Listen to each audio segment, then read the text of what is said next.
बड़ा करेक्ट और साफ साफ सीधा सीधा हमला था। अगर एक नैनो सेकंड भी अपना सर नहीं हिलाते तो गोली जो है वो उनकी खोपड़ी के आर पार थी। कैमला हैरिस नो डाउट कि वो जो बाइडेन से ज्यादा काबिलियत वाली है और उससे ज्यादा काम वाली है। पूरी दुनिया की एक मजबूत तरीन शख्सियत है। उसने $54 बिलियन जो है वो डोनेट किया है डोनाल्ड ट्रंप की कैंपेन के लिए। अस्सलाम वालेकुम दोस्तों, मेरा नाम मोहम्मद हुसैन जाट है। आप उर्दू डिजिटल देख रहे हैं। दोस्तों, आज हम बात करेंगे अमेरिका में होने वाले प्रेसिडेंशियल इलेक्शन के बारे में। अमेरिका में डोनाल्ड ट्रंप साहब जो है वो रिपब्लिकन पार्टी से बतौर प्रेसिडेंट के उम्मीदवार है, और दूसरी पार्टी जो डेमोक्रेटिक पार्टी थी उनसे जो बाइडेन थे जो प्रेसिडेंट हैं इस वक्त अमेरिका के। तीसरे उम्मीदवार जो हैं उनका नाम है रॉबर्ट, वो इंडिपेंडेंट के तौर पे आ रहे हैं। और चौथे उम्मीदवार प्रेसिडेंट के हैं चेज ओलिवर। चेज ओलिवर साहब जो हैं वो लिबर्टेरियन पार्टी से हैं। इसी तरह ये तीन पार्टियां जो है इस वक्त वो पार्टी टिकट पे तीन उम्मीदवार इलेक्शन लड़ रहे हैं, और रॉबर्ट साहब जो है वो इंडिपेंडेंट के तौर पे हैं। लेकिन मुकाबला जो है रिपब्लिकन पार्टी और डेमोक्रेटिक पार्टी के दरमियान में है। डेमोक्रेटिक का कुछ दिनों से ये मसला चल रहा था कि वो कह रही थी, पार्टी कह रही थी कि जो बाइडेन साहब जो है वो इलेक्शन लड़ने के काबिल नहीं है, उनकी तबीयत ठीक नहीं है। इसी दौरान उनको कोरोना हुआ है तो उन्होंने फिर अपना कैंडिडेट चेंज किया है।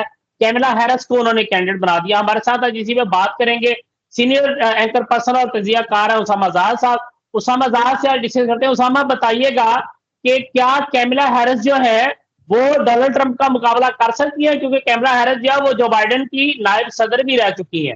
बिस्मिल्लाहिर्रहमानिर्रहीम जी, बेहद शुक्रिया आपने प्रोग्राम में इनवाइट किया। मसला ये है कि जो बाइडेन के जाने के बाद उनकी पार्टी का जो मोरल है वो बड़ा डाउन हुआ है। और सोने पे सुहागा डोनाल्ड ट्रंप पर जो हमला हो गया उसने ट्रंप की जो पॉपुलैरिटी है उसमें इजाफा किया।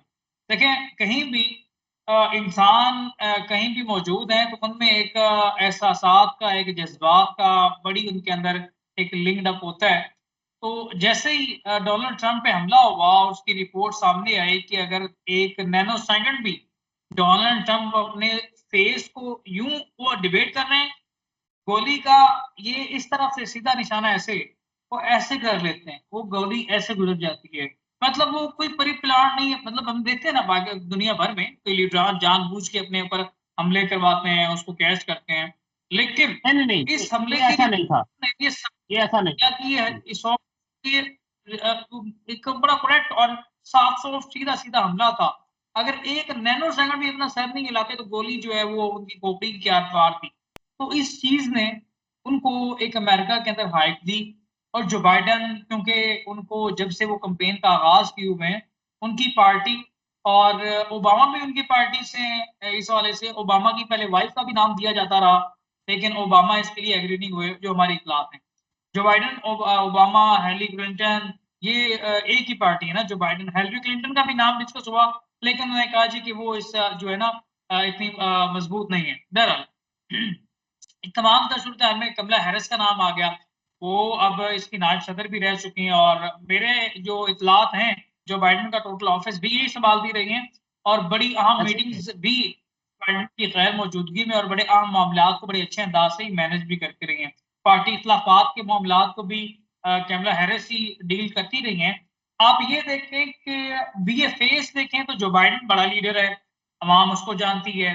डोनाल्ड ट्रंप का मुकाबला जो बाइडेन से था, लेकिन कैमला हैरिस नो डाउट कि वो जो बाइडेन से ज्यादा काबिलियत वाली है और उससे ज्यादा काम वाली है उसकी ब्यूरोक्रेसी में। और इसी तरह से क्योंकि अमेरिकन एस्टेब्लिशमेंट भी यही रूल अदा कर रही है, पाकिस्तान में हम फेस कर रहे हैं तरीके इंसाफ की बकौल, उनके एस्टेब्लिशमेंट के साथ भी ताल्लुकात जो हैं वो ठीक हैं, और सिस्टम में भी उनका बड़ा अच्छा इंटरफेरेंस है।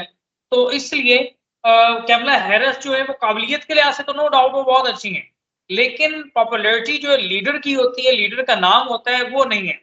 वो कैमला हैरिस अगर वोट देंगे तो जो बाइडेन की वजह से वो दे दे तो दे दे, पार्टी वोट पड़ जाए। कैमला हैरिस का जाती वोट बहुत कम है। वो भी हमने नॉर्थ अमेरिका में देखा है कि उनका जो आबाई है वहां पे कुछ ना कुछ उनकी वॉशिंगटन में कुछ उनकी बिजनेस मामलात है, तो इस वजह से उसमें है।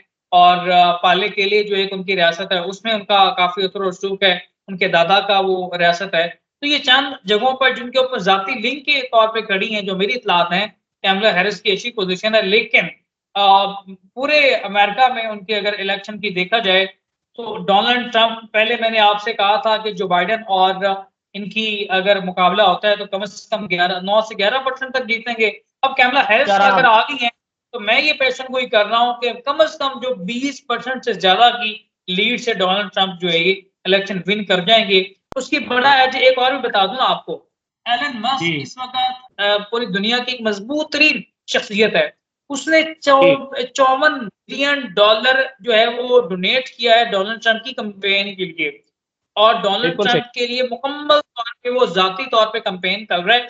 और मेरी इतलात के मुताबिक पूरे अमेरिका के वोट का जो है 7.9% उस पर एलन मस्क बराह रास्त उस पर असरअंदाज है, क्योंकि वो कहीं ना कहीं टेस्ला के उनके वर्कर्स हैं, उनकी फैमिलीज हैं, एक्स की फैमिलीज हैं, उनका जो बिजनेस एनवायरनमेंट है ना, ये आप हैरान कौन तौर पे ये आपको मैं बात कर रहा हूँ कि 7.9% जो इलेक्शन है अमेरिका का उस पर मुकम्मल तौर पे असरअंदाज है, और उनके वर्कर्स, उन पे काम करने वाले मुकम्मल तौर पे एग्री करते हैं एलन मस्क के साथ।